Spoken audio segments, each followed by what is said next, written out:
So that was a classic scene from Coming to America, and I love it. It was a ripping contest as the Giants of New York defeated the Packers by kicking an oblong ball through an H. Classic. I love Prince Akeem's excitement as he's delivering the story. Oh, it was the most ripping victory, sir. Son, I'm just going to say this one time. Stay off the drugs. Yeah. There were so many great lines in the first Coming to America. I say that because there was a sequel that was out recently, and it was terrible. But you don't want to confuse the two. Yeah. No. You had sexual chocolate in that. You had the barbershop scenes with Rocky Marciano and Joe Louis. Joe Louis was 157 years old. That dude, the whole movie squirting his head with the Soul Glow. Yeah. That guy. Awesome stuff. So we are the three Angry Giant fans. This is your host, Scott, Giant Mike, Cardone, and Angry Jets fan, Novak. This is going to be a good pod, I think. We had a sweep of the New York teams. We got a lot to talk about around the NFL. But before we get into it, let's give a shout out. So, hello, Taylor, Michigan. Population 63,409. It's actually a suburb of Detroit in Wayne County, and it's named after Zachary Taylor, the former general and president. And it's the home of Steve Avery, the pitcher from the Braves, as well as Hungry Howie's corporate center, which Hungry Howie's and Little Caesars might be duking it out for the worst pizza possible. Any chain pizza is bad, let's be honest.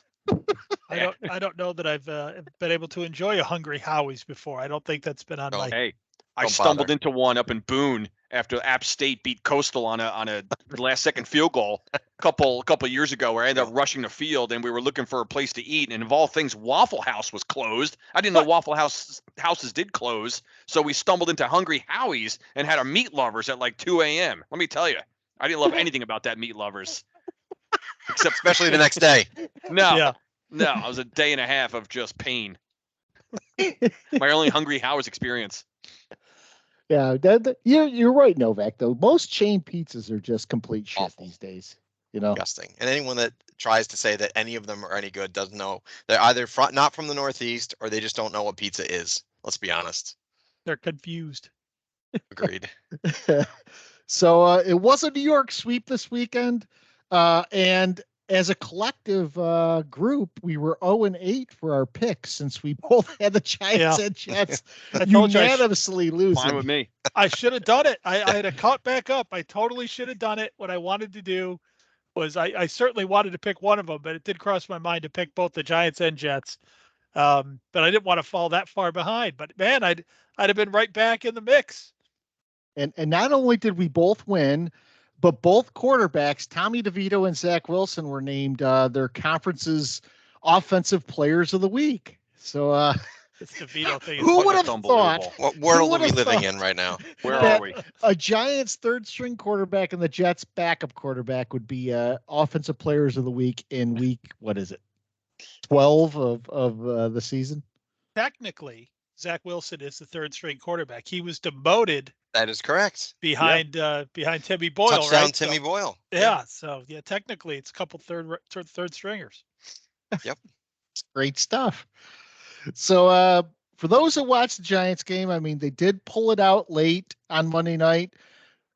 Two good Monday night games, and it really sucked that you had to have a split screen if you wanted to watch both of them. And then this is bullshit with having two Monday night games. But Tommy DeVito, after the game, his interview, it was great. You know, he basically said it's a kid's game when he was asked if, what do you think about this moment? He's like, look, I've played football since I've been 5 years old. Yeah. This is a kid's game. I'm just out here having fun, which is easy to say. And he said, look, when you're winning, this is a fun game. And that's really what it is. And one thing I liked about this Giants game is we had consistent officiating. They were allowing both lines to hold all game long. And I kept texting you guys going, I hope we don't see this holding flag come out now, because I am saying right now, this is the kind of crew you want, a crew that will let teams play. And if there's holding or if there's other infractions, if you're going to let it go on both sides. And that's exactly what they did. So we had a gritty comeback. The Giants again forced a ton of turnovers, which they are now leading the league in most turnovers forced in the last, I think, 6 weeks. Saquon did have a fumble. We'll talk about that in a little bit. And my other takeaway from this is that Aikman and Buck were openly disinterested in doing this game. What gave that away? Their complete indifference and voice inflection early in the game. It was insulting to them that they had to do that game. Exactly. I had a question for you guys. Do you guys know what nationality is Tommy DeVito? I don't know. I mean, really, I couldn't tell from watching the Giant game. That's a hard one to figure out. I don't know. Dutch, maybe? Like Todd Gack? Gack, right? What kind of a name is Gack anyway? Gack. Dutch? Is that with 2 A's? Yeah. Yeah. Yeah. Yeah, I will say this because I am Italian American, and we are fun-natured people. But you couldn't get away with half the stuff that you can with saying Tommy Cutlets. Can you imagine using that in other ethnicities or nationalities? Yeah, you can't do it. So true. Like, right. Yeah, it's just, they're. And you said, Scott, Italians are good-natured people. I believe they are, but the amount of stereotypes flying around about DeVito and his agent, and oh my God, I mean, it was the agent. It was the agent was straight out of Central Casting. He looks like White Goodman, basically. You guys know who White Goodman is. I was thinking immediately, like, man, if this was October, what a great Halloween costume, right? The agent. Oh right? Yeah. Yeah, I wonder if that will stick around. That'd be a good one. My first thought when I saw him is, okay, if they did an episode of Seinfeld where they had an agent, that would be how they dressed him. Absolutely. They would put Larry David in that, Totally. like Frank's lawyer with a cape. Yeah, exactly. I was just gonna say, Frank Costanza's lawyer. What is my father doing with a man with a cape? What is a man with a cape doing with my father? What is a man in a cape doing with Tommy DeVito? So after Justin Tucker missed a bunch of field goals this year, Younghoe Koo is now the leader for percentage. Can you imagine someone calling him like Younghoe Kimchi? Yeah, you can't do it. You can't get away with that. No. Younghoe chopsticks. Here they're coming out to kick. Yeah, Tommy Cutlets. I mean, it reminds me of Linsanity. I mean, this whole thing that he's got going on right now. That's a good parallel. It's funny you said that, Novak. I wrote that down before we came on. I'm like, this has a Jeremy Lin feel to it. Like, for especially like the New York fan base, right? I mean, when Jeremy Lin came on the scene in, back in 2011 and 12, I think it was, with the Knicks, took a dead franchise and put them on the map for at least a year or two, whatever. And same thing. But I have to. I'm gonna keep doing this. But I'm gonna again apologize to Tommy DeVito, because if you guys remember when that was my pet peeve or something a few weeks back when Fox gave us the get to know Tommy DeVito, and I was sitting here on the pod saying like, no, I don't need to get to know this scrub third string hack, whatever it was. And I will continue to eat crow with Tommy DeVito. I have no problem with this whatsoever. So guy's playing balls out. He's playing with a lot of energy. The team seems to be playing around the guy. The crowd loves him. Dayball seems to, certainly have taken him under his wing more than he has with any other quarterbacks on his rosters. So a lot going on there on the Giants sideline. So yeah, man, a New York sweep over the weekend. I couldn't believe what the Jets did. I know we'll get to that game as well, but I wasn't watching that game, Novak, as play by play, but couldn't believe when I was getting the scoring updates and what the hell was going on at Met Death on Sunday. Hard to believe. Yeah, it's something. The whole thing with DeVito and he may have said it's a kid's game, but that was a grown ass man pass he threw in overtime to Wan'Dale Robinson. I mean, that was sorry, Danny, that was a dime. And just, I mean, he hung in the pocket. He waited for that to open. He looked around. I think that was a target the whole time, but he looked around that, he channeled Tom Brady there for a pass, and that was an absolute dime. And, I clearly, Cardone, I know that you had said you would owe him an apology and you were pretty hard on him, but nobody saw this. I mean, No. nobody. And it's not like, I want to preface this by saying this, because you read some of the New York stuff and they're going nuts about this guy. I'm not buying that. He's still a very, very average quarterback. No question. Extremely average, maybe below average when all is said and done. But it's fun right now. It's fun in a lost season. It's something to keep watching for. Yeah, You know what it reminds me of a bit is Minshew mania. I mean, he's a sort of a flamboyant guy. He's come in, he's given the franchise some energy. If you watch what he's done, it hasn't been particularly impressive in terms of stats, which is funny because he got player of the week or offensive player of the week. His stats weren't great, but I will give you this one. So DeVito, the same DeVito who wasn't allowed to throw past the line of scrimmage in his debut, he just became the first quarterback ever to complete 80% of his passes, rush for over 70 yards, and take 0 sacks and have no turnovers. Yeah. So, guys, in this crazy year, again, another stat that has never happened before. This has not happened, and they've only been compiling all these statistics for the past 60 years. So he's the first one in the last 60 years to do this, the only one. The game has changed a lot, especially in recent years, and I think that's why we're seeing all this never been done stuff, especially because they always seem, whenever we have one of those about a quarterback, it always seems that rushing is involved in that 3-part stat. Mm-hmm. Yeah. That's a good point. It seems like the Giants have never been involved in this many these statistic anomalies where it never been done before in the league, where we had weird, just Daniel Jones going off in one half where he broke a bunch of records, and the Giants as a team have been doing all kinds of, usually on the negative side of bullshit, that we've documented here on our pod. And now we have DeVito joining that, the statistical party. But I'm going to throw one out there right now. I just thought of it. I didn't read this or see this or hear it. I literally just thought of this right now. When has the New York Jets and the New York Giants both won at MetDeath in the same weekend? When has that happened? Think about that, guys. Because it's rare. It has to be a Sunday and Monday night kind of game scenario anyway. So has that ever happened? We got to look that one up. I wish we had a crack statistician from Elias Sports Bureau. Get Darren in here. What is he doing now? Darren. God damn it, Darren. Let's get in here and run that right now. I just thought of that. I was thinking, how often have they won on the same weekend? And then I was like, holy shit, they both won at MetDeath too on the same weekend. Like, how does that? When does that happen?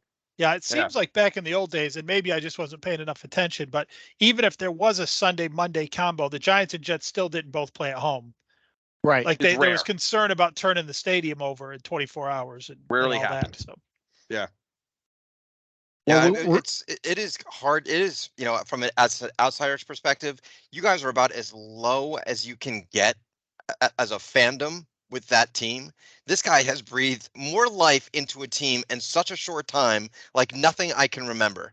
I mean, you think about it, the whole story of this guy and the Italian thing, I got to be honest, bothers me a little bit, only because in a way it's taking away from he's playing so well. That shouldn't be the story of the Italian thing. It's funny, whatever. But he's playing so well. That should be the focus. This guy has turned around the whole thing of the Giants in 2 weeks. It's been wild. Yeah.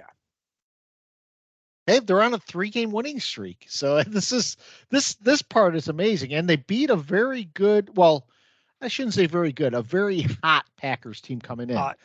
Now, I will say this about the game. Again, the Giants made a lot of mistakes in this game. They had a fumble on a punt. They they gave up some big plays. You had Barkley fumble at the end, which I still claim, by the way, that Barkley fumble does not happen if he's not tripped up. He gets tripped by a player, stumbles forward, and then loses the ball. And I always thought in those situations the ground couldn't cause a fumble, but everyone just sort of played on. Well, I guess the ground can't cause a fumble if the player is touched, right? And he's deemed down by contact. I guess with that play, he wasn't deemed down by contact, is why they let the play.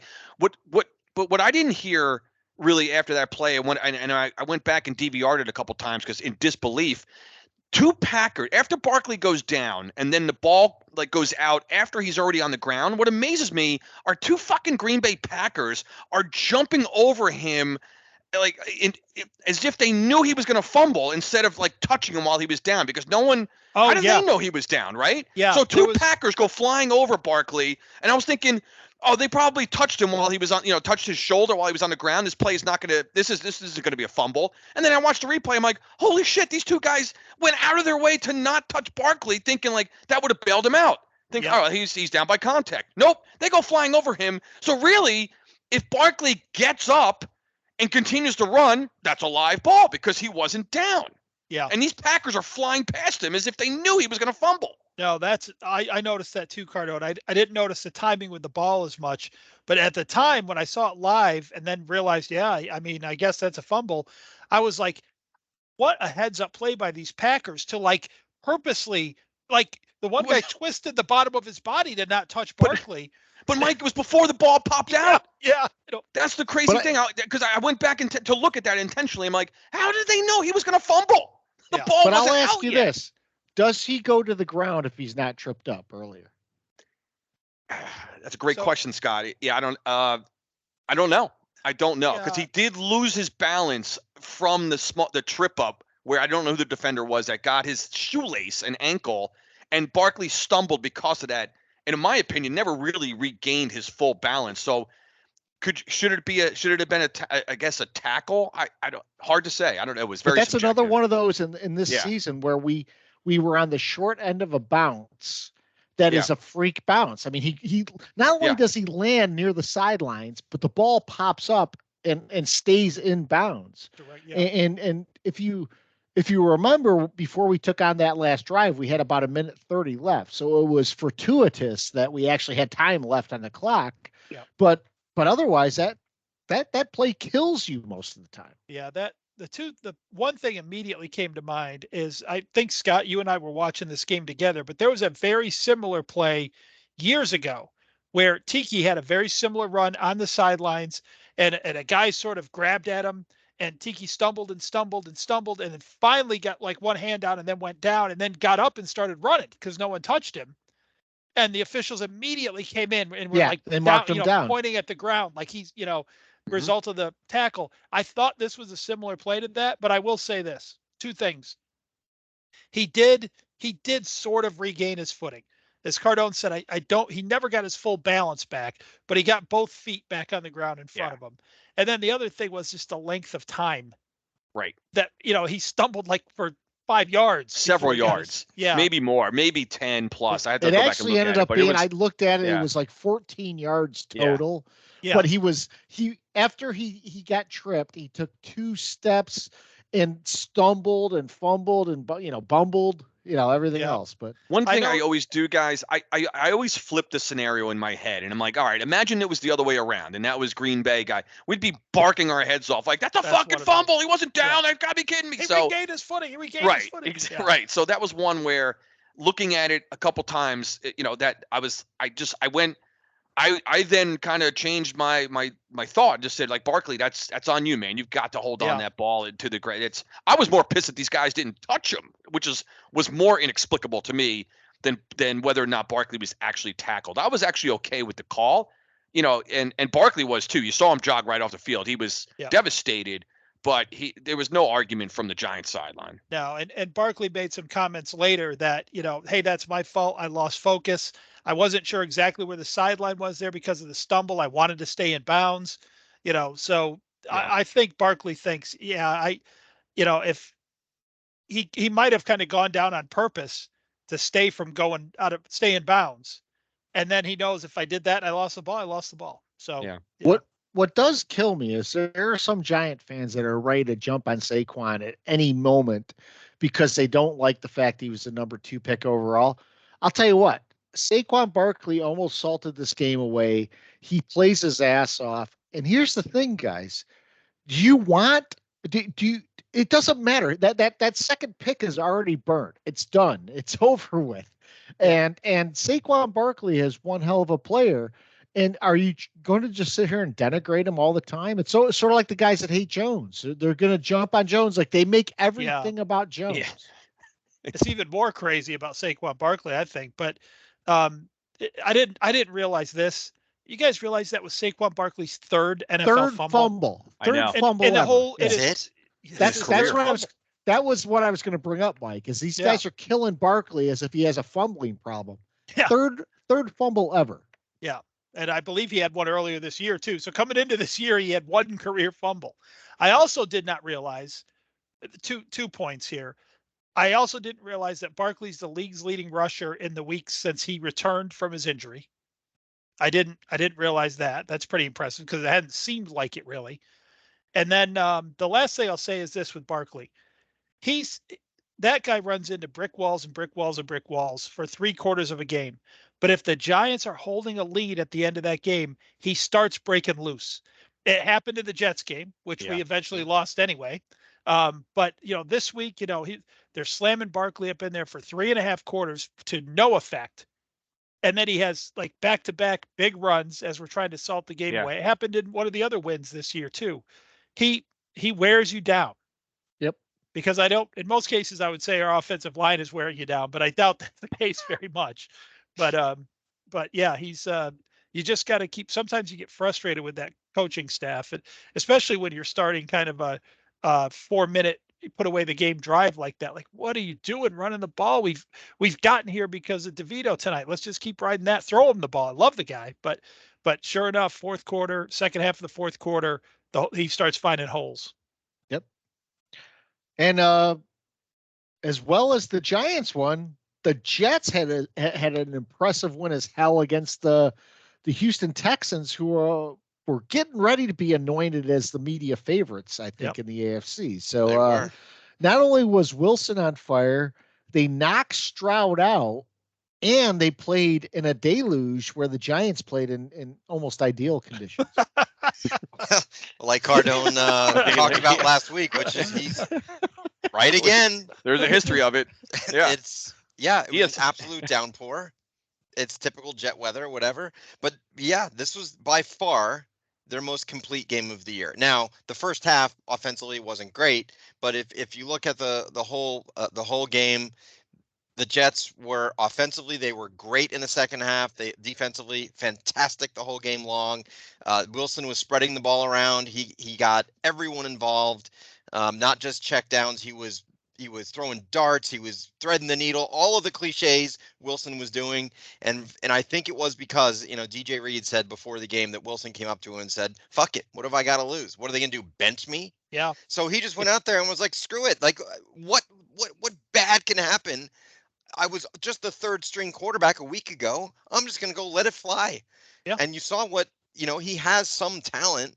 It's one of those things where it is so frustrating for two reasons. One, you think, had he been allowed to do this from the beginning and just had this mentality, could they have won a couple of games and actually been in the mix a little bit? And then, of course, you always think, if I promised myself I wouldn't say it again, but God, if Rodgers were here and you see what's going on in the AFC, there is, and I'm sure we'll get into the Chiefs, there is no dominant team in the AFC right now. There is not one, and you cannot convince me that there is, because every team has flaws. The Ravens, the Dolphins, the Chiefs, all of them down the line, and the Jets had this complete team that they showed in the second half.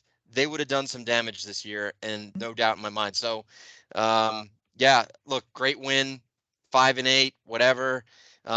At this point, I do not believe that Zach Wilson is a quarterback in the NFL, and I'm not going to go back on that. I don't care how well he plays for the next 4 games, and maybe he will at another team, but he is not built for New York. That was always one of my pet peeves, is like, oh, it's New York. Why are we so different than any other city? But if you look even at like Danny DeVito and Zach Wilson, like, he's a pretty boy that, he's not a New York guy, and he shouldn't be here. He should go play for the Clippers or all those other teams in the West Coast, something like that. That's where he needs to be. So, yeah, I was thrilled with the win. The parallels there are a little bit eerie, Novak, because you said, he came into this game with a, screw it mindset. I'm just going to go out there and rip it. And I don't know if you guys saw this, but apparently before the game, right before DeVito jogged out, Dable grabbed him and said, "Just rip it. It's the only way we're going to beat these guys. Just rip it. And so they went in with the same mindset to good results, great results. Hey guys, if you look at the quarterbacks that are out there right now in the NFL, because so many are hurt, the list is incredible, especially with Justin Herbert being out this week. Yeah. There's a guy named Easton Stick that is actually going to be starting in this week. But the thing is, if you look at it, you have a ton of people out there that just don't have a lot of experience. We're used to it with seeing Brady or Rodgers or these guys that have been there for years. And you're starting to see with a lack of experience comes a lack of performance. I mean, in the last 2 weeks, we've had a 6-0 game and a 3-0 game. Now that's not quarterback play, and it's not good defense either. It's just bad offense. Yeah. And I think DeVito could fall into that trap. Zach Wilson has fallen into that trap before, and that's part of the problem we're seeing right now is that it's one of those situations right now where the quality of play in the NFL is not good, and I think Tom Brady summed it up well. And it's going to be a problem because I'll touch upon it a little bit later, but I think this is a problem the NFL will be facing, and they better not rectify it through officiating. Well, we kind of talked about that last week. I mean, all these quarterbacks are out. How many of them are out because of a big hit? How many of them are out? Zero. Yeah. How many of them are out on a flagged play? Zero. Yeah. None. So throwing more officiating at it is, it's like the government saying, well, nothing we've done worked. Put another $1 billion in it. We'll see what happens. It's. What's weird, guys, is we just completed week 14 or whatever. Everyone's played 14 games now, so we're down to 13 games. So there's 4 games remaining. 4 games left. 4 games left for everybody, and it's weird, right? Because it's, as you just mentioned, Novak, like you look around, and now this is when the playoff, scenario and teams start to get a little more clear, and teams get eliminated, and then you start getting the playoff seedings and things. And it's one of these years where the play is so watered down and mediocre. It feels like where it's weird. Like it's a weird anomaly. You want parity and you want a lot of teams alive but at the same time, it's like you want those good, like you want teams that are like significantly good going into the playoffs. If the Giants, Jets are like, all right, we're not going to be in the mix this year in the playoffs, most likely, unless some miracle happens for either one of our teams. But I want to see good fucking football in January. And it's like you don't know what you're going to get with the Dolphins and even the Ravens. The Detroit Lions are a fraud, right? I mean, so like I don't know who's good, really good. So the league has this weird thing where they want parity and they want teams to be alive. So these games matter at the end of the year. But at the same time, guys, it's like the days of the dominant teams just seem to be gone. Unless you can make the argument, you look at the NFC, and Scott, I don't know if we're going to get into this here tonight, whatever, as far as some of the, the playoff scenarios and things of that. But outside, guys, the NFC, I mean, outside of San Francisco, Dallas, or Philly, who the hell is even going to make a chance in the NFC playoffs going to the Super Bowl? We're going to have Dallas at Tampa again on Super Wild Card Weekend for probably like the 7th year in a row. Yeah. Super Wild Card Weekend. Well, and Philly nowadays, based on what's happened the last 2 weeks, and how fickle this league is, they're like destined to be like out of the playoffs. The way some people are talking, that's what's funny about it. It's like you take recent results and you extrapolate those, and you start making wild predictions. So I will talk about that in a little bit. I saw a power ranking today. And my feelings about power ranking. It's just, but I actually saw. You love them. Yeah. I just saw a power ranking that actually had the Eagles like 7th in the power ranking. But they're like 9-2 or something. I don't even know. Yeah. Crazy. Basically, the Georgia Bulldogs went from 1 to 6 on the last weekend. Same bullshit. So you notice though, and I don't know how I can take anything and make it a slight to the Giants. I can take you name it. I'll figure out. It's like the seven Kevin Bacon, whatever that is. I will. You name a thing that happens, and I'll tie it back to why it sucks for the Giants. So all these quarterbacks getting hurt. Who's not hurt? Prescott. It hurts, right? Of course. All the watered down league. Everyone sucks. Who doesn't suck? Dallas and Philly. Like, come on. So true. I know.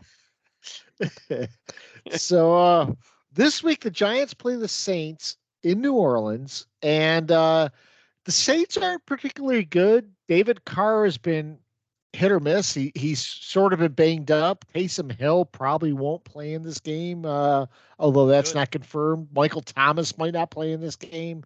Kamara's there.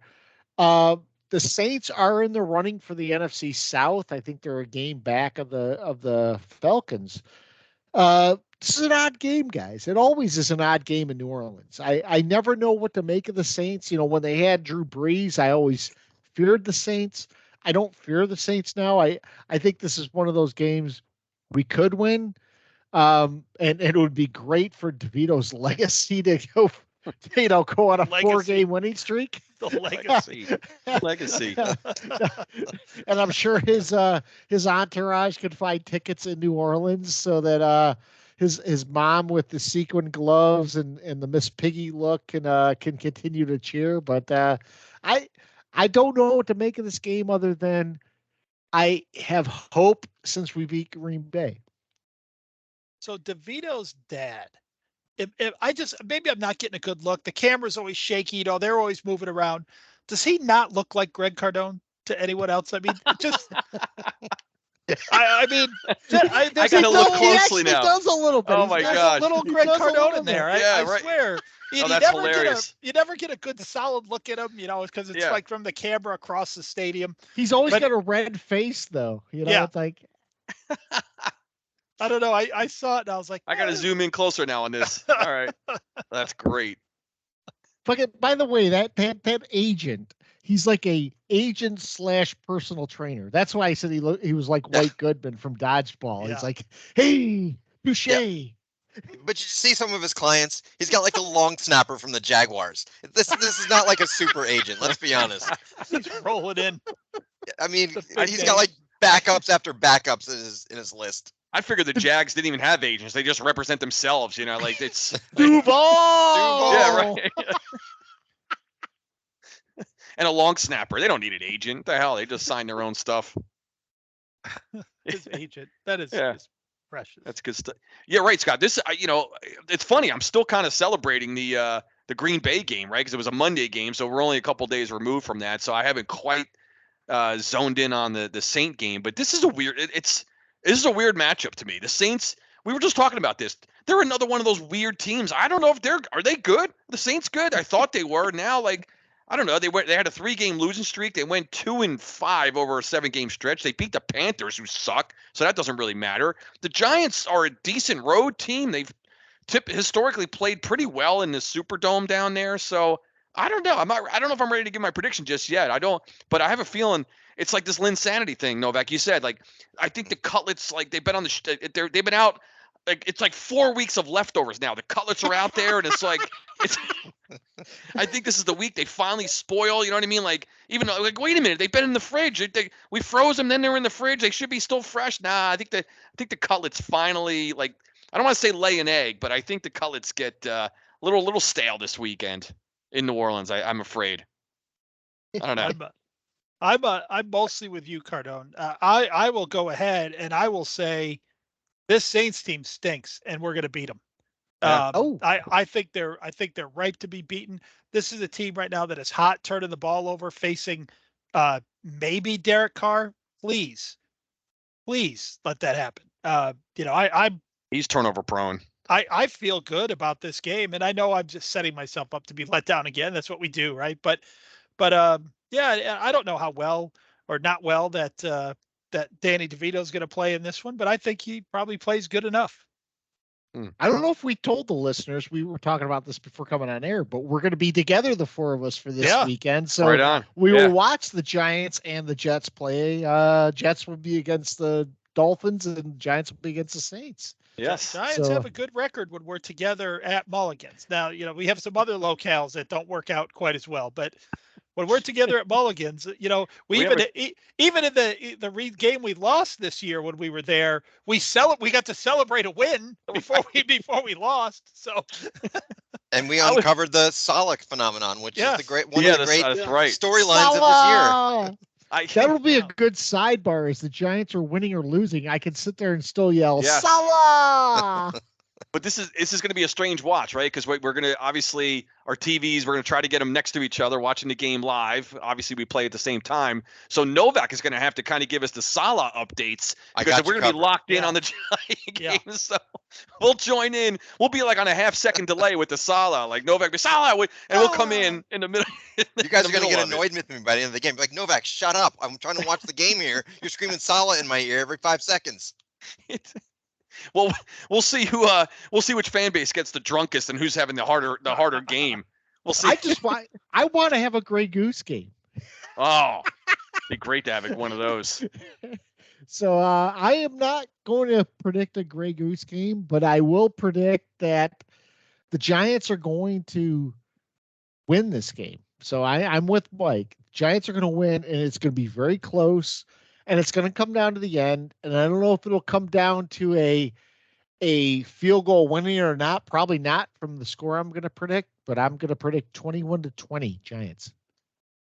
21-20. Oh, yeah. I didn't really give my score. And again, this is one of those where this is, I don't know, kind of weak and lame ass, but I'm kind of going with the reverse psychology, because I think the Giants can definitely win this game. I mean, why not, right? They just beat Green Bay. They're on a 3-game winning streak. Saints. But I don't know. I feel like I don't want to say a heartbreaking loss, but I just feel a real tough loss here, guys. I feel like I just feel like the DeVito winning streak comes to an end. I don't know that he's going to get to the 4th straight here. I don't have any reason other than I don't have any real reason why the Giants shouldn't win, other than just they beat themselves in this kind of game, I think. So I've got the Saints winning. Yeah, it's gonna be a 1-score game. Give me like 24-17 Saints. By the way, I did say this several times during our text string during the Giants game. I said we would lose in heartbreaking fashion, and I thought it would come true, and it almost did. Yeah. You had that terrible fumble by Saquon, and you had the end up getting a touchdown with 1:30 left. So I thought that was the end of it. I said I had said prior to the Saquon fumble, actually, we were going to lose in heartbreaking fashion. You did. Yeah. It was a weird, right? The roller coaster emotion ride. After the Barkley fumble, obviously I felt like, oh, it's definitely a loss after that. And then I was thinking, do we let him score kind of scenario when they got down there, because I was worried about time on the clock coming back. And then when they didn't get the 2-point conversion, Green Bay, I was thinking, then we had a chance to win it on a game-winning field goal. And I was trying to picture that. And I was but then I was thinking, like, we have it and Bullock would miss. I was going all these scenarios all at once, like how this game would end, and couldn't believe that it was that it went in our favor. Right. It was just, by the way, Novak wild. had texted prior to that kick saying Bullock looked like he was scared as hell, and he did. He looked scared as hell. He did. Yeah. He made the kick. He drilled it, but he looked scared as hell. And actually, I think Aikman made a comment. Didn't he say that after I texted that? Did Aikman say the same thing? He said, like, he looks like he's got a lot on his mind. Yeah. He also looks like he hasn't passed up a cheeseburger in a while. Well, I think he was sitting on the couch for a while, right, at home. Yeah, he might have been. Whether waiting for his phone to ring, maybe not. Who knows? I don't know. Hey, all you need is for your leg to swing. That's it. So I gave my analysis. I'll throw my score in. I didn't say it either. I am going 20-13 Giants. All good things come to an end, and I think this Danny DeVito thing is the greatest storyline in the NFL right now. I wanted to keep going because, can you imagine if you guys win this game and then somehow beat Philly the following week? This thing is going to just go off the charts. Exciting. Getting way too far in advance. I think what we're forgetting about is that Giants' offensive line is still not any good, and the Saints, actually, their defense is pretty damn good. Very good. And I think that DeVito may get to this game where this is starting to fill his head that he's this, like, this big story and he's going to make the extra throw or stay in a little bit too long to try to, do something off script. I'm feeling that you're going to see Tyrod Taylor in this game for some reason. So I'm going to say that the Saints win this 31-21. Well, by the way, I do think I thought it was great that DeVito had matured where he did not take a sack in that last game after all the sacks he had taken prior to that. Like I was mentioning before, there were a lot of mistakes made in this game by the Giants, and they keep living on the turnover differential. So once that turnover differential goes away, I don't know how that's how got to competitive keep this going. team I mean, is. Cardone was on that earlier in the year. It's like we have these games, and this was actually another one. We're up 2-0 in the turnover battle at halftime, and we're down. Yeah. I mean, how many times does a team +2 in turnover be down at halftime? I mean, there's almost not enough possessions for the other team to score enough to be up. I mean, it just doesn't. Yeah, and that just shows that you're, not cashing in, maybe some short fields and those kinds of things. Yep. And the Giant offense was not able to cash in, and get leads with the turnover battle. It's amazing. And what's amazing too, I think I have to go back and look, but the Giants, they weren't forcing any turnovers earlier in the year. And now I think, Scott, you just alluded to it earlier. Like, it's amazing now. And isn't it amazing, guys? Now I just expect them every week now. I expect at least 2 turnovers where you couldn't fathom getting one, in September. When I see a tackle now, I expect to see the ball coming out. And when it comes out, I'm like, like they had a couple last week where it was like, oh, I think the runner's down. And you go back and look at it. No, the runner's not down. How did they make that call down by contact on Love that we had to have reversed? Mm-hmm. Oh, that was how ridiculous. in the world do you make that call in the field? Yeah. He wasn't even close to down when the ball came out. He was still completely upright. And what I love too is when the guy's coming in adamantly pointing to the ground. I'm like, you son of a bitch. Now, Novak, I hate your analysis there because it's so good. It is. It really, that when you were talking, I was like, oh shit. Yeah. So speaking of Novak's analysis, the Jets play the Dolphins, and the Dolphins just were at home on the Monday night game and lost to the Tennessee Titans. And it was the first time, I think, in like 300 or so contests where a team had come back from 14 points or more in the last 2 minutes of a game, or 3 minutes, I think it was, and won. Yeah. And I think the Dolphins are in a little bit of trouble here. They're banged up. Tua's fine, but Hill isn't what he is, and they had some injuries in that game, and I'm not sure exactly where this plays out. I will say this: the Jets defense is still monstrous. They knocked out C.J. Stroud. That defense will keep teams in games.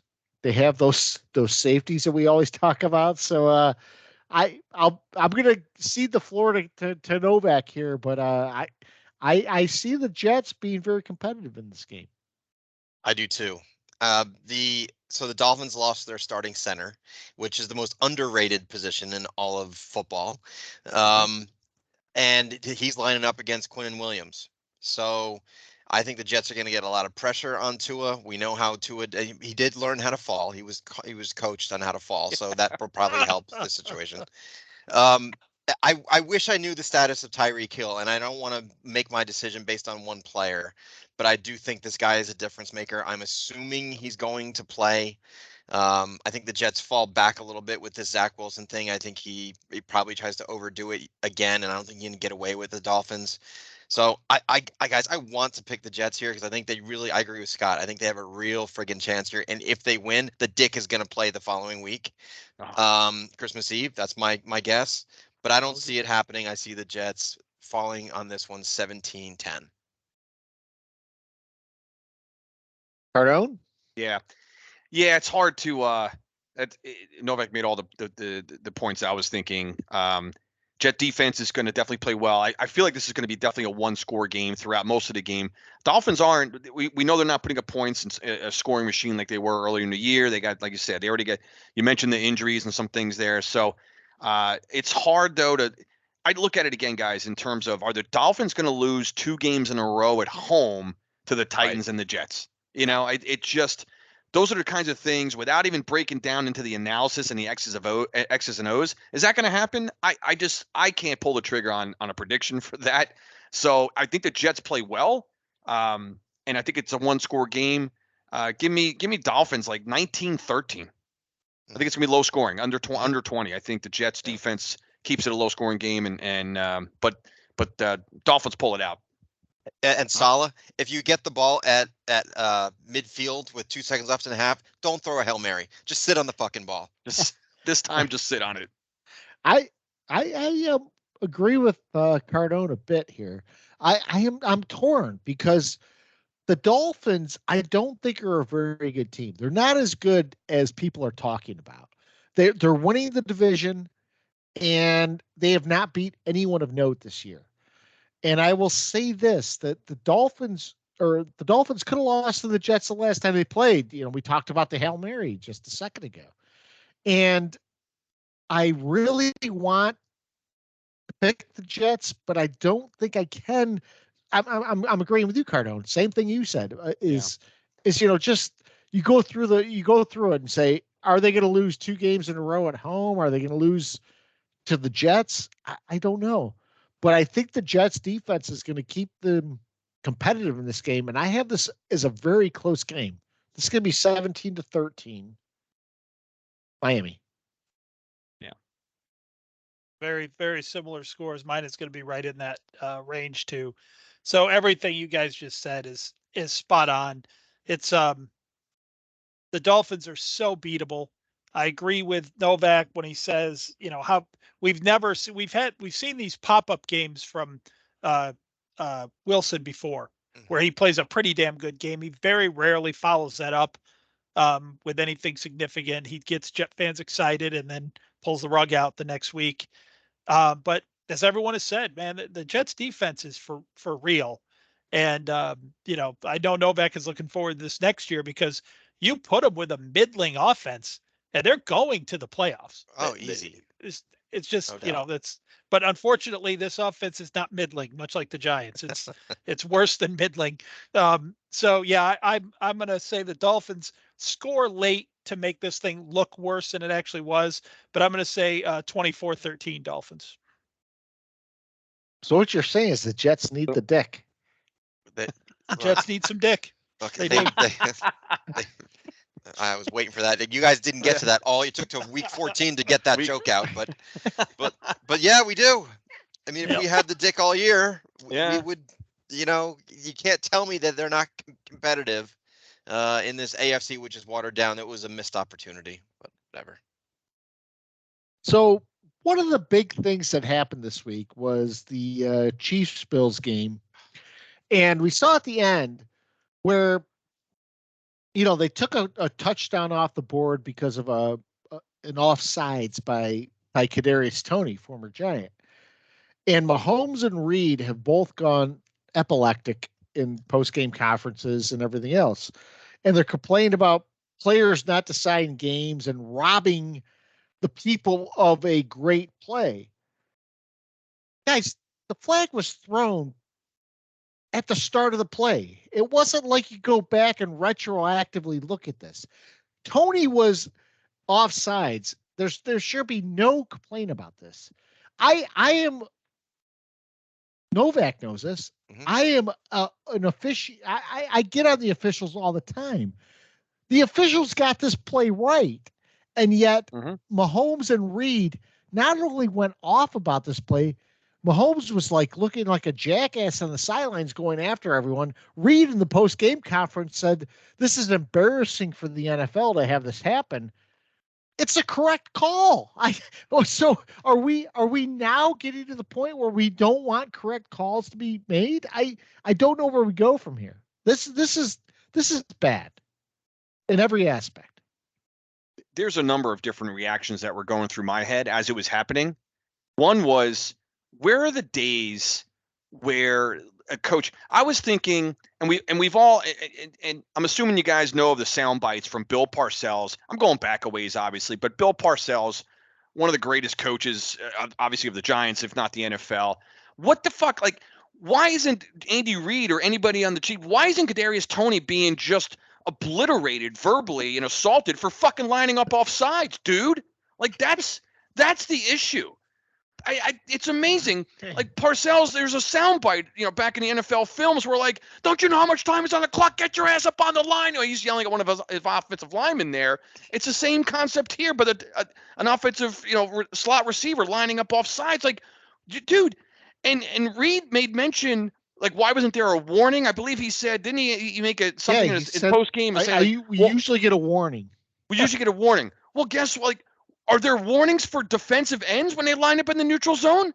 Does anyone say, "Hey, Bosa, back up a little bit. You're in the neutral zone. This isn't, this play is not going to count, or it's going to be a 5-yard penalty." So and Patrick Mahomes, who I've highly respected what he's been able to accomplish in his young career, and I've really liked everything about this guy. Guys, I'm telling you, I am struggling with Patrick Mahomes now as just a little entitled punk in the NFL now. He is just a punk. And I can't believe I'm saying about this guy, but I now just generally dislike this entire Chief team now. I was already sick to death of Travis Kelce and the Taylor Swift bullshit. We don't need to bring that into this conversation. But now I was tired of the Chiefs anyway. But after that fucking demonstration by Mahomes particularly, I'm done with the Kansas City Chiefs. I'm done with them. Go away.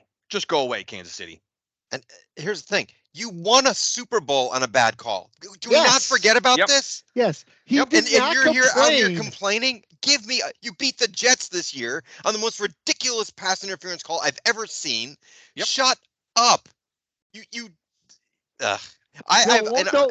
Novak, that's a good point, because he said he wanted to see players make plays. In that game against Philly last year, he was pointing at and calling for a defensive holding on a play that really was not a defensive hold, and he got the call. And so does he want to hold that standard there for the Jet play? Does he want to sit there and go, oh, by the way, Sauce Gardner made a great play there? Or no, does he want to say, oh, no, we weren't robbed of an entertaining play in that one? The worst part I have in all this is talking about the entertaining play being taken from the public. Because first off, how is a referee supposed to know that an entertaining play is coming when a guy is lined up early in the play and he throws the flag immediately? Yeah, you guys have covered it all on this. I mean, there's so many angles. Scott and I on Twitter got into RG3 about his take on it, which was basically the same thing. This officiating is crazy this year. They just took one of the most exciting plays in NFL history away. I'm like, no, they didn't. They took it away at the line of scrimmage. It could have been an incomplete pass for all they know, So it's insane. Everything about it stinks. Kansas City's a bunch of entitled little babies. I expect in the future for, if the Chiefs are in the playoffs and they get a ticky-tack call, Mahomes, like that kid in the basketball commercial, is going to go up to the ref and go, that's their ball, coach. Like you guys know the commercial I'm talking about? Yeah. The ref makes a bad call so is that what's going to happen now? Mahomes is going to be like, no, we decline that penalty. We're not taking those yards. I mean, the thing about this that really bothers me is that Reed and Mahomes are right about this. The league is over officiating. What we're seeing across the league is crazy, but they're wrong about this play. And they're being shouted down now, rightfully so, because of the play they chose to speak up on. Now, the Chiefs are not the team that gets these ticky-tack calls against them. And this is not, I'm not comparing that. This is not a ticky-tack call. A player lined up off sides. I mean, way off sides. Way off sides. So welcome to the party, guys. Welcome to the party. Hey guys, when Dexter Lawrence was called offsides last year against Washington, and he wasn't, we didn't hear half of this shitstorm. No, and it's because it's the Chiefs versus the Bills that we hear this now. And the worst thing about this, and this is what I'm very angry about, because I want officiating reform, but this is the wrong play to point it towards. Yes, because they was right. The officials got this right. Yeah. What I would expect from this play in the NFL we're in now is for the refs to huddle up and pick up the flag. Yeah. Because of the result of the play. That was a more likely thing to happen for the Chiefs in this case. You know, the amount of out. Now, I was very happy to see that although the Chiefs and their fans and some other talking head pundits were immediately on the side of Mahomes and Reed about this, they have mostly been shouted down. Like most of NFL Nation is saying what we are right now. Shut up, Chiefs. Nobody wants to hear this. It's insane. And hey, listen, if Tony lined up on side, then they have a case. Then they have a grief, but they do not. He lined up offside. He never looked to the sideline. Or I actually think he like turned his helmet halfway, like he was going through the motions. But some of the comments from Reed right off the top were like, are you saying that officials are coming up to you unsolicited and saying, hey, your guys are offside. Should you want to call timeout? Like, is that because the way I understand it is that little look and point that receivers always do when they get to the line is the check. And the official might tell them, back up. I think that's what Reed's talking about. But the key part of that is you've got to check with the guy.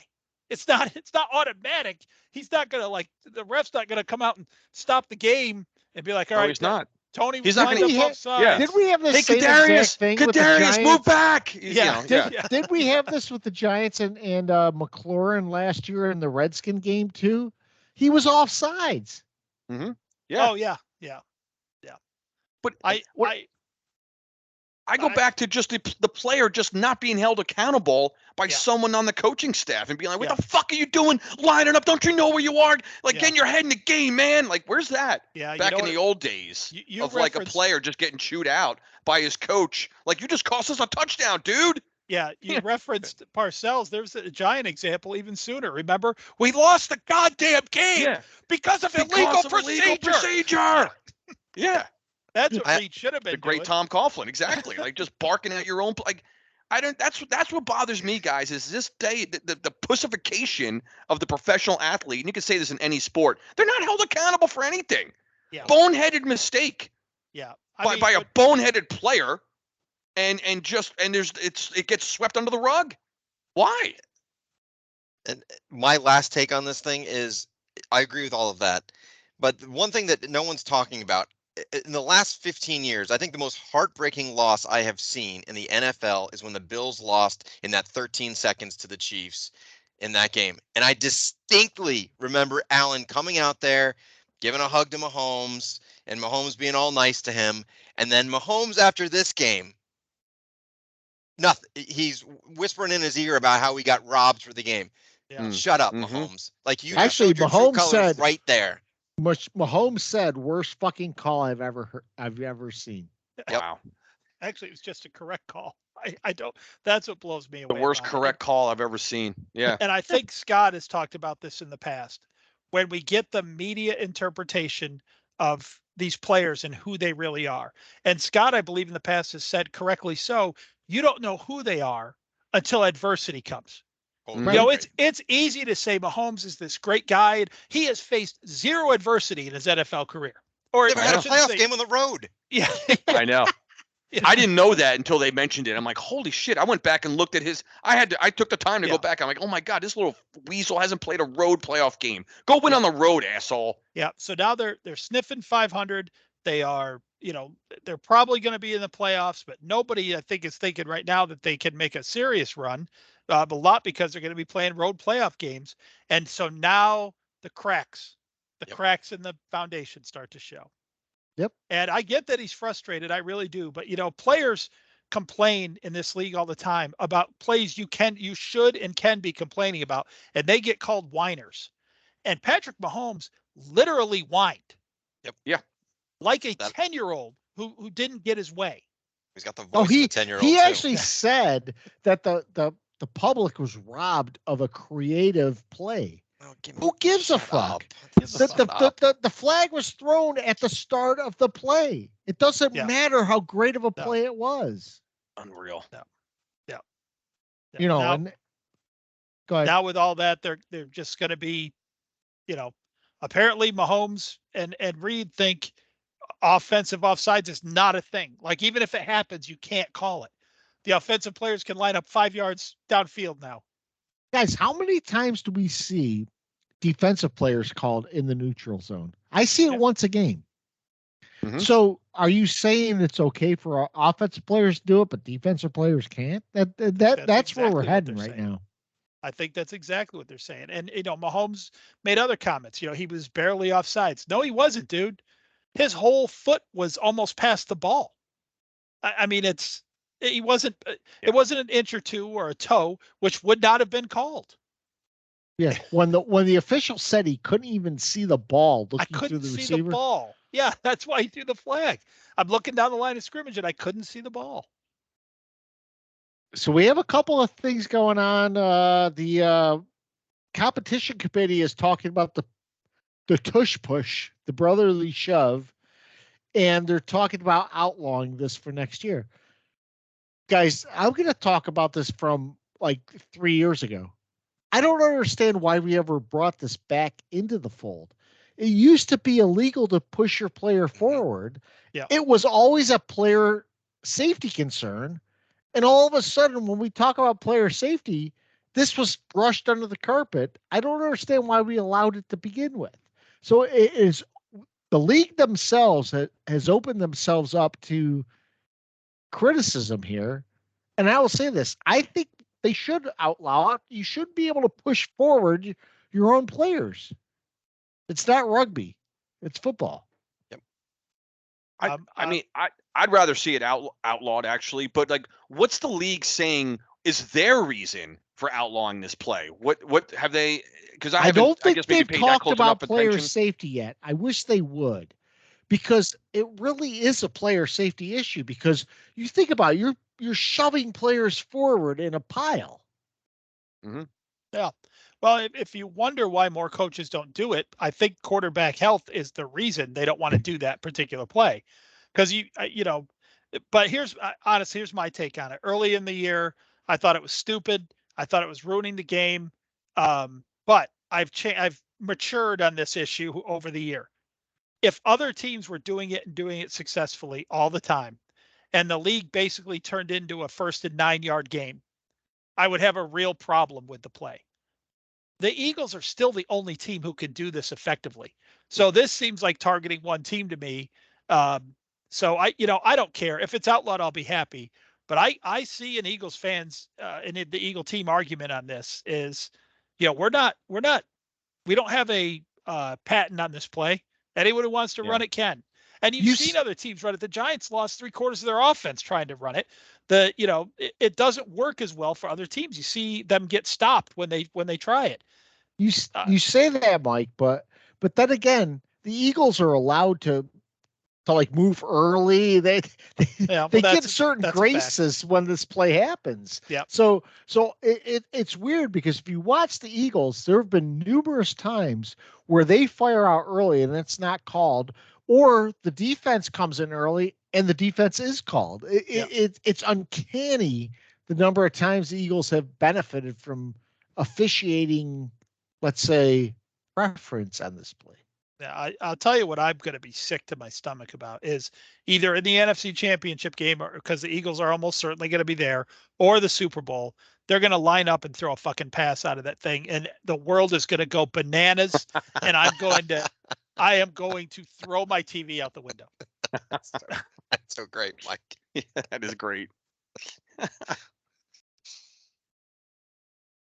So we also had that Eagles-Cowboys game, which is interesting because the Cowboys basically dominated the Eagles. The Eagles now have lost 2 in a row against decent teams. And what I find surprising, I think I brought this up as a pet peeve last week, was the week-to-week reactions in the NFL. Guys, the Eagles now technically are in a wild card spot, even though if they win out, they're going to win the division. But the thing is,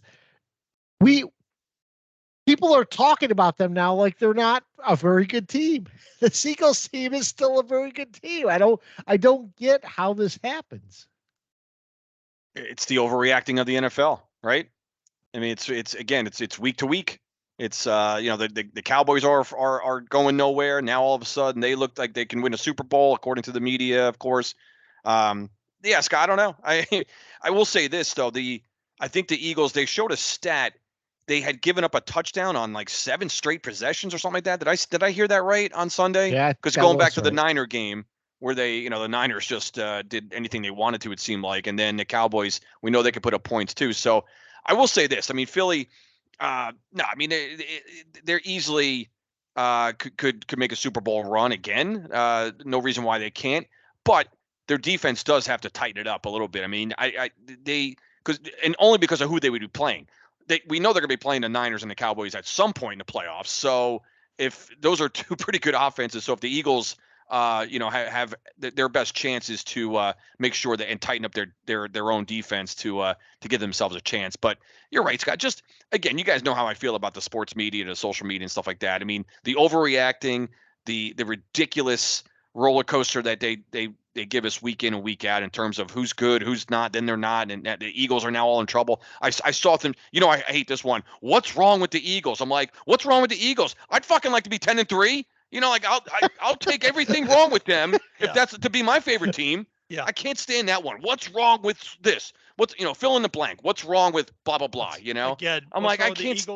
What's wrong with the Eagles? They just played 2 good teams back to back. Exactly. I love that. What's wrong with the Eagles? Well, I don't know. You just fucking they just played the 49ers and the Cowboys. Like what?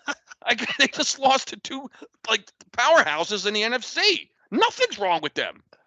I mean, they got beat by good teams. And then what I love is a couple of weeks ago, what's wrong with the Cowboys? Nothing. They'll be in the playoffs. Yeah, don't worry about those teams.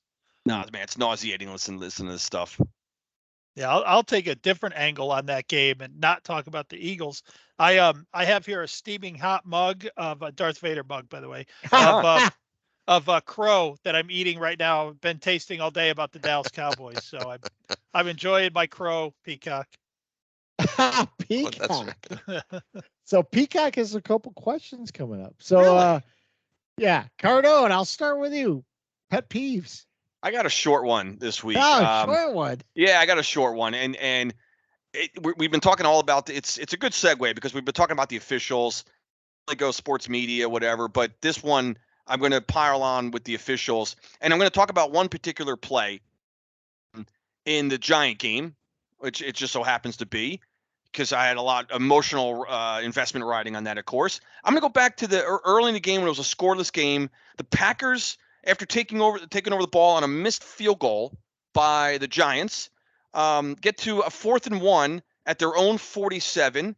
Love they go for it, of course, right, on 4th and 1. And I was hoping the Giants would make a stop, but I really wasn't, expecting it at 4th and 1, right? Love does a little scramble out to the right, the near sidelines, dumps off a pass to Wicks, I think was the receiver who made it, was pushed out of bounds immediately. And then at the very end, sticks the ball out over the now they have the fucking pylon in the middle of the field, not just on the end zone. So initially they ruled it. It looked short. I come off my couch. I'm like, they stopped him. Our ball. So the official on the near sideline ruled him out of bounds. And then we get this like phantom reversal from who? It wasn't like, where does that shit come from? My pet peeve is just, where is this New York? We didn't get the Blandino bullshit. We didn't get any of that stuff on the live broadcast. We just get a phantom mysterious reversal from where? How? What happened? The home audience is just, and then what I love, furthermore, Varnigan, right? I'll throw an attack in another one. I'm thinking, all right, well, now, how is it then an automatic first down? That's where in the old days you bring out the fucking chains. Because how do you know he automatically got it? Yeah. But what I love is that I was looking at that play over and over, as we all were in slow motion, and the guy, yes, he stuck the ball out. He was already out of bounds. Yeah, he was out of bounds. Geometrically, it wasn't even possible for his arm angle based on where the sideline was. They called it out of bounds. on the field. They hate to reverse those calls, and they fucking reversed it. And Green Bay, sure enough, goes down and scores a touchdown on that drive, 7-0 after that converted first down. Guys, this phantom New York officiating thing has got to. I just can't stand it. I can't stand it because it always seems like someone gets a raw deal on that because they made the right call. Just like the offsides with Cardone, they made the right call in the field, and it gets reversed somehow by some invisible power. Like, it just drives me nuts. Darren, the intern. Cardone, that's part of my issue is that some of these overturns are done without there being an actual replay being initiated. But the other part of that is too, what are they using to overturn that?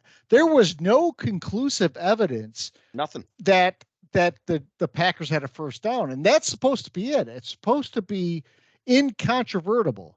That was not incontrovertible, right? Because it looked like he was out of bounds when he reached out the ball. Yeah. Aikman said as such. He did. Aikman, what different angle could they possibly have that the home audience does? It's bullshit. They don't. They would need an overhead camera right on the ball and on the line to see where that. It's like when the punt goes out of bounds and the official just fucking guesses where it went out and they mark it down. Same thing. Same thing here. Like you're just guessing where the guy stuck his arm out. Was it the Giant game or was it another game where the guy that is supposed to mark the punt had to run up because there was a fight? It might have been the Chiefs game. I'm trying to remember. We brought that up. No, I think wasn't it Philly? And I thought it would the guy coming in to spot the ball. It wasn't a punt, Scott. I'm thinking of the play where the guy. No. This happened this week. It was a punt? Someone was coming in trying to mark a punt, and all of a sudden there was a scuffle. So he leaves his post, and the announcer actually goes, "Well, the guy who's supposed to mark that punt, he's taking care of the 40-yard line." Here. Well, we brought that one up with the side judge. We brought that one up a couple weeks ago with the side judge, and the Eagle game came up, and like he was spotting the ball, then all of a sudden he leaves his spot to go break up a scuffle. Like you should be like a statue standing on the line. Let someone else go break up the fight. You're the asshole that has to mark the ball. Like how do you know it was like a 4th and 1? You should be the guy in Caddyshack leaning over the ball on the tip of the hole. Right. That was particularly frustrating because on that play, the official who made the initial spot was Johnny on the scene. He was right there. And he marked it short and did the whole thing. And then they huddled and decided they were going to give Green Bay a first down. So because you're never overturning that one way or the other, right? You're never going to go to the video and overturn it based on because they all say the same thing, and they're right. Like I know that looks like it crossed the plane, but you really can't tell from this angle whether it did or not. And it would have been the same thing with this. So they changed it to the call that was going to screw the Giants because the Giants could not review. They could have reviewed it. And could they have challenged it, Mike? Because Daboll didn't challenge it. He was barking, but like I was thinking, like then challenge it. They would have won that challenge. But again, this is one of those things that we talked about earlier in the year. 4th down plays, no matter the outcome, should be reviewed. Exactly. Yeah. No matter what. But yeah, that was frustrating because who had a better angle and look at that play than that guy? Guy right on the spot. Who had a better? Who told him, we're going to give him the first down? Was it the other side judge across the field? Was it a back judge? I don't know who talked him in to changing that call in the field, but you're dead right. When the guy is out of bounds and right before he hits the ground, he reaches the ball out and touches the pylon. Now that confuses people because at the end zone, those pylons are right on the edge of the field. You're right, Mike. Mm-hmm. Right. So people see, he touched the pylon, but that's different here. The yard out of bounds. Yeah. Because for some reason, every other line in football is this thick, but the out of bounds white has to be fucking 7 yards wide for some reason. So. By the way, they want to change the rule now so that if you fumble out of the end zone, it's not a touchback anymore. Oh, we've talked about that. What great player did that burn that they now think they have to have a rule change, right? No, it's up for a rule change, just like the tush push. Wow. So, Mike, pet peeve? Yeah, I got a pet peeve. Staying in football, but going to college. And I kind of previewed this a little bit at the end last week. This transfer portal is the worst thing that ever happened, like in any sport. It's terrible. I mean, it takes all the excitement out of recruiting, because you're trying to build a stable and you can't build a stable. If the guy's not the starter by his second year, he's going somewhere. Yep. And it gets more and more every year. And this year is just nuts. My ESPN feed keeps refreshing with the Duke quarterback is going to Notre Dame, and Ohio State's quarterback is probably leaving to go somewhere because of the guys behind him.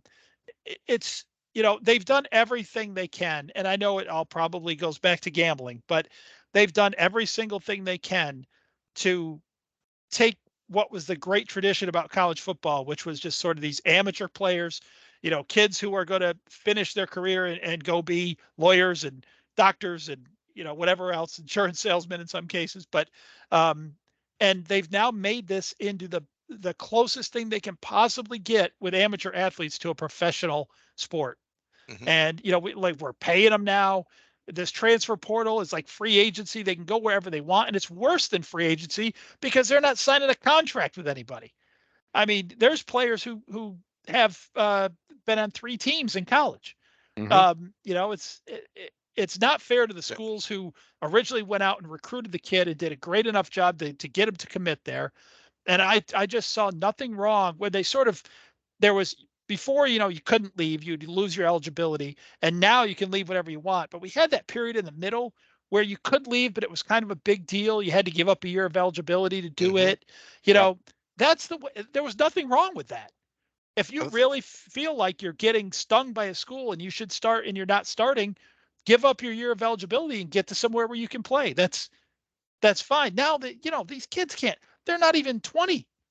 They can't make these kind of mature decisions, and that it erodes loyalty.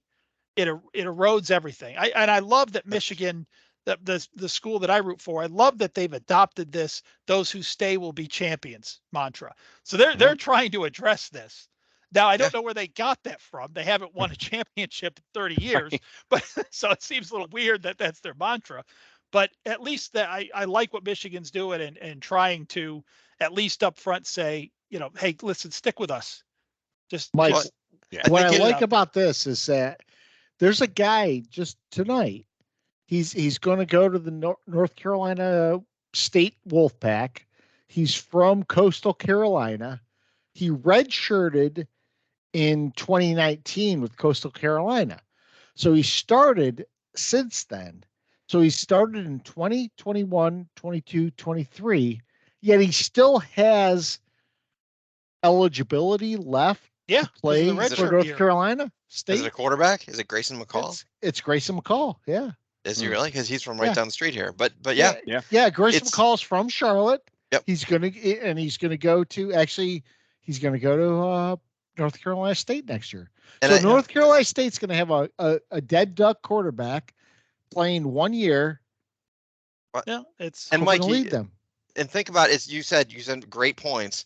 It also erodes competition, because if you think about, look at Texas. All you see now is Arch Manning might transfer because Quinn Ewers is coming back. How about beat him out? Yeah. Go into spring practice, play better, and win the job like you're supposed to do 4 years ago. Yep. Now he's like, I'm just going to puss out and I'm going to go to some other school so they can guarantee me to play. Beat him out. Yep. Beat him out. Yep. Guys, it's awful. The guy from Clemson that went to Oregon State, he's transferring again. Uiagalelei, whatever his name is. DJ Uiagalelei. Oh, God. Uiagalelei. Yeah, it's bad for the sport. It really is. And I saw nothing wrong with, like in Arch Manning's case. Okay, you're going to be an NFL quarterback no matter what. Even if you don't play it down in college, you're going to be an NFL quarterback.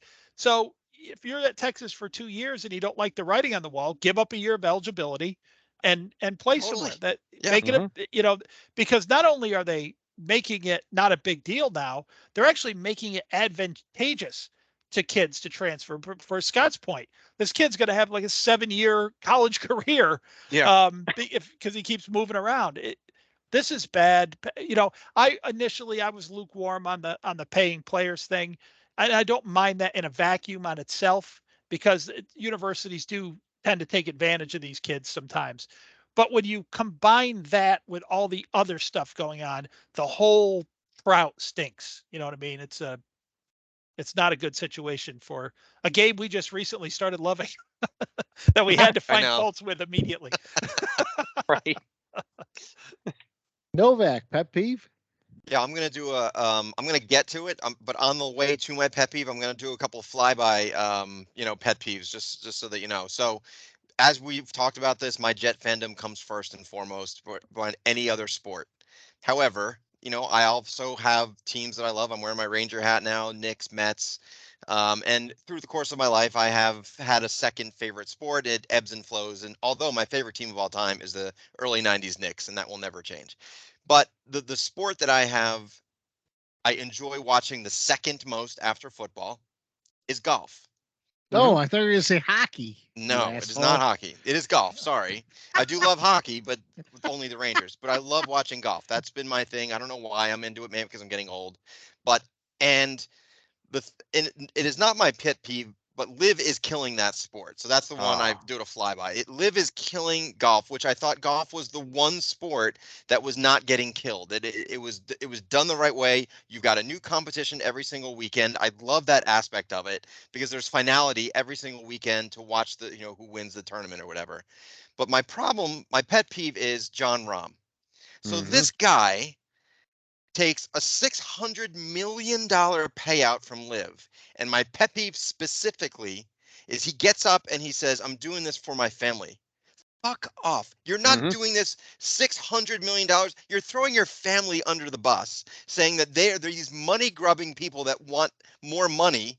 And so my pet peeve is when these players, and not just golf, that they throw out the family card every time that they get pushed on why they're signing with the team. Ohtani, all these other players, I'm doing it for my family. Bullshit. You're doing it for yourself. You want money. Just say it. Just be honest. This lie, I'm over this lie of my family every time these guys make all this money. So that's my pet peeve. Yeah, at least be more accurate with it. Don't say I'm doing it for my family now. I'm doing this for my great-great-grandchildren would be the actual with that much money. I got to put food on the table. I am going to take what I can for my family for generations going forward. Yes. That's it. I'm going to make the Ron name royalty for her. But and they Novak, even do it even when they retire or Urban Meyer, I'm going to spend more time with my family. Bullshit. You were going to get kicked to the curb, dude. So anyway, sorry. Novak, you make a great point because I love watching golf. I always have. And I thought the same thing. I'm like, man, all I have left is like the PGA Tour as far as what can't be fucked with in terms of all this, you know what I mean? Like really. Yeah. And now when this Live thing came up, I'm like, what? I thought it was a bad dream. I'm like, what the hell is this? How could this possibly be happening? Oh, it'd be happening. Yeah. Yep. Yeah. Even that's getting taken. Exactly. I got nothing left. Yep. I love the take on doing it for my family because that is a shield. That is a shield from criticism. It's a cowardly way out. And hey, maybe Daniel Jones should have said it because as far as, because in the NFL, they also, we've talked about this before. You don't talk about money. You don't talk about money. These players are providing for their families. You don't get in someone else's pocket. Well, it did apply to Daniel Jones. I never heard him invoke the family thing. So maybe that would have been a better move for him. Well, one guy, real quick, this guy, Harold Varner, ECU grad, by the way. Yeah. They asked him, he joined Live, and he was very honest. He was like, I grew up poor. I'm going to be making $100 million or whatever it's going to be. I would never win this kind of money. I'm not as good as Scotty Scheffler or John Rahm or all these guys. I'm not going to win these tournaments. I'm doing it for the money. He was blatantly open and honest. And I have so much more respect for that. Exactly. Yeah. So my pet peeve is we talked about it. We've danced around it. It's just the reliance right now on entertainment versus the actual game. Yeah. So one of the things that pissed me off most about the Chiefs flap is that Mahomes and Reed both came out basically and said they were upset because it robbed the public of a good play. It robbed the public of a creative and, not only just a creative, but a creative and impactful play. Who gives a fuck? There have been creative plays taken from us throughout time because of penalties. And it's not like this was not unwarranted. There was a guy blatantly offsides that robbed us of a play. And we're trying to make the narrative that it wasn't a penalty or it shouldn't be called because the population is deprived of seeing something special. And I'll tell you this right now. How do you rectify that? Do you wait until every play is over to throw a flag? And I will say this, and I'll say this for Novak's benefit, because we saw a play where the Jets made an interception against the Chiefs, and it was called defensive holding on a bullshit defensive holding call. Was Mahomes saying that should not be called because it deprived us of a play? You don't talk about what deprives the public. What deprives the public is not having the right call made at the right time. And I'm so sick and tired of seeing things talked about entertainment. It's not about entertainment. It should be about fairness. It should be about the rules. It should be about what happens. We've seen in the last 2 weeks a 3-0 game and a 6-0 game. And you can't artificially prop that up. Just have it what it is and realize it. Yeah, I mean, we didn't talk about this when we were talking about it before, but it's a catch and a lateral. Who gives it? Was it that exciting? I mean, it's kind of cool to see, but it's a catch and a lateral. Like, it's not, it wasn't the wildest thing I've ever seen. Like, when I saw the play happening, first of all, like Scott, I said Tony's offsides, but then as the play happened, I was like, oh, that's cool. By the way, I called Tony offsides before the play started. I said, he's offsides. This guy is offsides. Yeah. Yeah. We're in a bad place where people in the game like Mahomes are advocating for entertainment and excitement over the rules. That's not a good place to be. That's where we're at. And coincidentally, it's the Chiefs and Taylor Swift and Travis Kelce and the 3,000 commercials and Mahomes, Ma Auto and all this crap. They are the biggest. I can't take it. I agree with Cardone. I'm over the Chiefs. I mean, if Tony catches that lateral and starts to run it in, and then the flag comes out, I have a problem with that. Then you have an argument. Yep. He should have had a bigger argument. He should have had a bigger argument the week prior on Valdez-Scantling. That was pass interference. Yeah. So I don't know. Well, like against the Jets too. The flag came out after the pass interference. And like 5 seconds after, no less. Yeah. So we have a couple questions. We actually have a few. My friend Mike said, should we lock Barkley up long term? And what are your thoughts on that? And I'll talk about this first. I think we should. Barkley is one of those guys that does not cost a lot to lock up a running back up long term. And Barkley is a difference maker. I am going to side against those people that hate Barkley because where he was picked. Barkley has no he doesn't where he was picked is immaterial to him. Should be for anybody. And he has been one of the best Giants that can be. And if it's going to cost 10 to 12 million for him for the next 3 years, I'll lock him up. Yeah. I guess my question on that is what's considered long term? Well, I think 2 to 5 years. Okay, 2. Well, that's a big difference. I think 2, sure, but these running backs, they get that tread on those tires are done at 28 years old, 29 years old. I know. So that would be my answer to that. Yeah, right. Because I mean, my first reaction is like, yeah, I would like to, because Barkley to me is one of those. First of all, he's a rare talent at that position, and people can say, and in most cases, the running back. We know what their role is now in today's pass-happy NFL, and it's not what it used to be at that position. But I still believe that Saquon Barkley is one of those, rare players that can get that home run at any point in the game. Like where we've seen it in his Giant career so far. So he's a rare talent. I think but maybe even deeper than that. He just seems like a giant. He's just one of those guys. Once a giant, always a giant. I feel like he's one of those modern day guys that I can't imagine him being in a different uniform. But what's it going to cost the Giants, monetarily and like to your point, Novak, how many years does he have left? I'm answering it both ways, which is not a good answer. I guess the answer that you're looking for here, but I would still err on the side of lock him up, just because of his talent. I agree with everything you guys said, but I'm going to take a little bit of a different tact. I mean, I agree the guy just seems like a giant. That's hard for people to define what sometimes. I don't know if every team does that. I'm sure they do, but like, I never thought Odell Beckham was a giant. He never felt like a giant to me. And there's been good players we've had over the years. And then there's some players who, like Scott or like Cardone just said, I can't imagine another uniform. And he's one of them. However, if long-term means 5 years, then hell no. And I'll tell you why. I don't know. First of all, everything we know about running backs, which Novak touched on, but I love Saquon Barkley. I love his talent. I don't know if he's the right fit with his skill set for this team.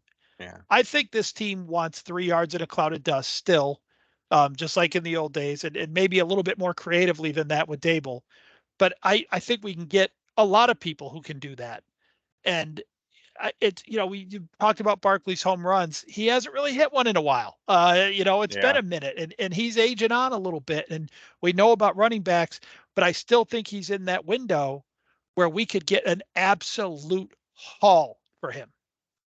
I think we could get a team in the AFC where we don't have to face them very often. I think it depends on the haul, because if we can get a first or a second, I'm okay with that. But I don't know if we can. I don't think you're getting that for a running back. Yeah, that's the problem is. But if anyone can do it, Shane can lock him up longish term, medium term, with a deal that's good for him and good for the team. We've seen him do that. Even though he's had a better year this year, he was injured this year. He sat out a handful of games, and that's been his thing too. It's. And I talked about him earlier tonight that, sometimes he's frustrating, and I totally blame the offensive line, not him. But boy, in the fourth quarter, he finds a gear sometimes. And I love that. Mm-hmm. And I love that. But I don't know that with the way the Giants want to play, that's the best all-time fit. And my best example of that is Barry Sanders. Barry Sanders was the one constant on Lions teams that changed around him like crazy. But he just couldn't get him over the hump. And I think if you're putting that much money and that much commitment into a running back, back then it was, you would pay the running back in those days. Now, I don't know if Barkley's the right guy to get us to the promised land. Yeah. Yeah. So we also have a couple questions from Peacock. He's saying, as Giant fans, should we not want to lose and get the best draft pick possible? And I will say this. I'm going to go back just a couple years ago when Giant fans were angry that we lost when beating the Redskins, and we lost the Chase Young, and I'm for those that are not on the YouTube, Chase Young with the air quotes sweepstakes. Guys, we got Andrew Thomas. I do not believe in losing to win. I really don't. No. Never will. Karma. Mm-hmm. Every time. Go ahead, Chris. No, Mike, go ahead. You started. Go ahead. I every time the New York Giants take the field, I want them to win the game. I never, there have been times when they've been like really late in the season angling for that number 1 pick, where I've been, between the games, like maybe it wouldn't be the worst thing in the world if we lost today. But once the kickoff hits, I live and die by what I mean. And that I proved that again to myself this week. We were all texting before the game, who gives a shit about this game? I forgot it was on TV. I mean, but once the toe hits the leather, man, you couldn't pry me away from that for anything. And I desperately wanted the Giants to win that game. So that's just me. I mean, I think that's a lot of people, but I'll answer it a different way. I'm not thinking about, and the answer is no. I want the Giants to win out, and the reason why is, first of all, we got the Eagles in there twice, right? So you want to, yeah. and it's not even about draft picks for me at this point. What I loved about Monday night is that we have, and Novak, I'll throw you in here as well as a Jet fan. Like, we've had more devastating, heartbreaking, brutal, suffocating losses in as long, for years now, where it fucking feels great to send another team home with that feeling in your gut, your stomach, where you just like, where they just had a devastating loss, and it just happened to be Green Bay the other night. Like, I don't have anything against Green Bay. I don't really care if they make the playoffs or not. But watching their fans in my stadium, expecting to win that game, and then driving home like, holy shit, what just happened? Like, I can't believe we just lost that game to Tommy fucking DeVito. Yeah, motherfucker, that's what it feels like. Like, we've all had that feeling where we've lost devastating games, and I hope that game does keep them out of the playoffs. So I love the idea. I love the feeling of beating other teams just to ruin their season. I was pissed off to see that Green Bay was still holding the 7th seed yesterday after somehow they own the tiebreaker against the 5 teams. But I'm answering that question the way of, I just love to give someone else a devastating loss at the end of the year. Now, it probably will mean nothing for the Giants, and I don't care about draft picks at this point. I was saying a few weeks ago, we need the number 1 pick, this and that. I know I'm kind of going back on my word and going in circles here, but at this point, whether it's the 5th or the 8th pick, I don't fucking care. I love making other fan bases and other teams feel miserable, and it's at the expense of the Giants. Yeah. No, I'm fine with that. That's how warped I am. I mean, I've done this every Giants win since the internet was invented. I immediately go online to watch the other team's fans meltdown. I love it. It's like a drug. It's like a drug. I can't get it. I'm up here like, at 10 o'clock at night, go Milwaukee Sports Journal Packers. Like, I'm just looking, like. Yeah. It totally is. So Peacock asked another question, and this is, if we had a chance at Zach Wilson, like the Cowboys did with Trey Lance, should we take him? And look, my opinion is no. We have Tommy DeVito, we have Daniel Jones. If we have to get another quarterback, we will. Guys, there's no correlation between Zach Wilson and Trey Lance, and I don't think Trey Lance was a good get for the Cowboys, to be honest with you. Yeah, I'll let Novak answer this question for us. Novak, should we do that? Hell yes. I would love to listen to that. Are you kidding me? Of course. You can have him. He has a different motivation for answering that question now. Yeah, exactly. Yeah. I say no. No, thank you. I'm going to just say a firm no. Not going to help us in any way, shape, or form. That would not be. How is that helpful? Not. I would, if I'm any team in the NFL, I would stay away from that boy band loser. I mean, I just would. You guys got anything else tonight? Peacock didn't have another question. No, that was it for Peacock. I was wondering if he might ask us if the Bengals are playing their starters this week, but that's the only.